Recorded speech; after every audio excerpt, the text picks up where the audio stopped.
নবনীতা কিচেনে তোমাদের সবাইকে স্বাগত। আজকে বানাবো কাতলা মাছের ডিমের বড়া। সেটাই লাগছে কাতলা মাছের ডিম, পেঁয়াজ কুচি, লঙ্কা, ধনেপাতা। আর দেখো এই মুসুর ডালটা আমি একটু ভিজিয়ে রেখেছিলাম, সেই ডালটাকে আমাকে পেস্ট করতে হবে। কিন্তু তোমরা পুরোপুরিভাবে পেস্ট করবে না, যাতে একটু ডাল ডাল টাইপের থাকে সেরকম পেস্ট করবে। এর সাথে আমি দিয়ে দিলাম কিছুটা কাঁচা লঙ্কা। যখন আমার পেস্ট কমপ্লিট হয়ে যাবে তখন আমি একটা পাত্রের মধ্যে ডাল বাটাটাকে দিয়ে দিলাম। এবারে দেবো কাতলা মাছের ডিমটা, পেঁয়াজ কুচি, ধনেপাতা কুচি আর আদা রসুন বাটা, হলুদের গুঁড়ো, লবণ আর কর্নফ্লাওয়ার দিয়েছিলাম আমি 3 চামচ। এবার এগুলোকে ভালো করে মাখতে হবে।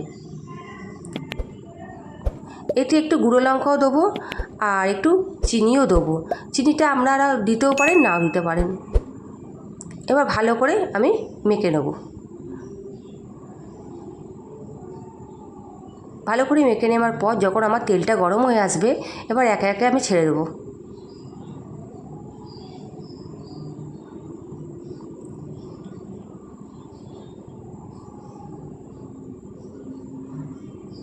বড়াগুলো যখন লাল লাল হয়ে আসবে তখন আমি একে একে বড়াগুলো সব তুলে নেব। এই বড়াগুলো আপনারা ভাতের সাথে গরম গরম করে ভেজে খাবেন, দেখবেন খুব সুন্দর লাগবে, খুব ভালো লাগবে। এই রেসিপিটি যদি আপনাদের ভালো লেগে থাকে তাহলে একটা লাইক, কমেন্ট, শেয়ার, সাবস্ক্রাইব করতে ভুলবেন না। আসছি আবার একটা নতুন ভিডিও নিয়ে। আজকের মতন টাটা।